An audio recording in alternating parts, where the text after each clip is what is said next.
ప్రతిపక్ష ఇండి కూటమి ఐక్యంగా ఉండాల్సిన అవసరం ఉందని పలు విపక్ష పార్టీల నేతలు పిలుపునిచ్చారు. దేశంలో ప్రజాస్వామిక విలువలను కాపాడుకోవాల్సిన ఆవశ్యకత ఉందని ఢిల్లీలో జరిగిన సమావేశంలో పేర్కొన్నారు. నరేంద్ర మోదీ సర్కారులో దేశం ఎదుర్కొంటున్న సమస్యలపై ఐకమత్యంతో పోరాడతామని కాంగ్రెస్ అధ్యక్షుడు మల్లికార్జున ఖర్గే కోరారు.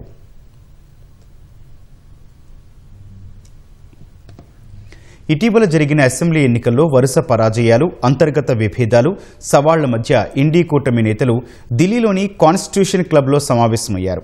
ఈ భేటీకి కాంగ్రెస్ అగ్రనేతలు మల్లికార్జున ఖర్గే, రాహుల్, సోనియా గాంధీ, టీఎంసీ చీఫ్ మమతా బెనర్జీతో పాటు తేజస్వి యాదవ్, అఖిలేష్ యాదవ్, సుప్రియా సూలే, ఒమర్ అబ్దుల్లా, మెహబూబా ముఫ్తీ సహా 23 పార్టీల నేతలు హాజరయ్యారు.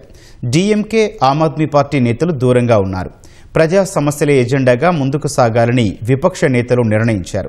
దేశంలో ప్రజాస్వామ్య విలువలను కాపాడుకుంటూ అందరం కలిసి అడుగులు వేయాలని పిలుపునిచ్చారు.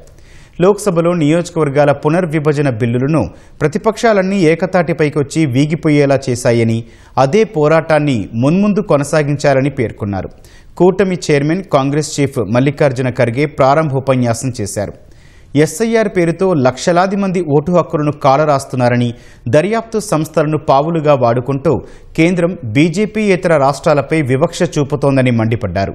పెరిగిపోతున్న నిత్యావసరాల ధరలు, నిరుద్యోగం, పరీక్షల వ్యవస్థ వైఫల్యం వల్ల యువత భవిష్యత్తు ప్రశ్నార్థకంగా మారిందని ఖర్గే ఆందోళన వ్యక్తం చేశారు. ఆర్థిక సంక్షోభం, అవినీతిపై ఎన్సీపీ ఎంపీ సుప్రియా సూలే ధ్వజమెత్తారు. దేశంలో సోదర భావం తీసుకురావడమే తమ లక్ష్యమని సమాజ్వాదీ పార్టీ చీఫ్ అఖిలేష్ యాదవ్ వ్యాఖ్యానించారు. కేంద్ర ప్రభుత్వ వైఫల్యాల వల్ల దేశ విదేశాంగ విధానం పూర్తిగా దెబ్బతిందని విమర్శించారు.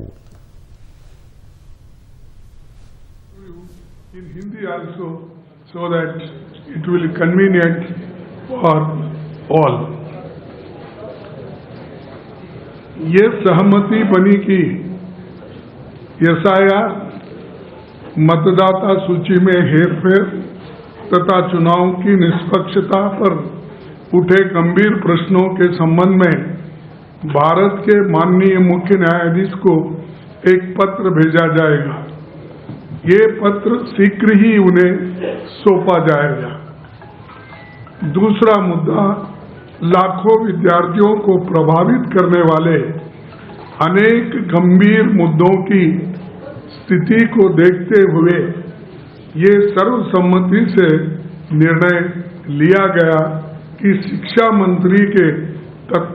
मंत्री को तत्काल इस्तीफे की हम मांग कर रहे हैं और इस्तीफा देना चाहिए, क्योंकि उनके कार्यकाल में नीट और सीबीएसई परीक्षाओं में शामिल लाखों युवकों के साथ विश्वासघात हुआ है। आज लाखों युवा आज रस्तों पे खड़े हुए हैं।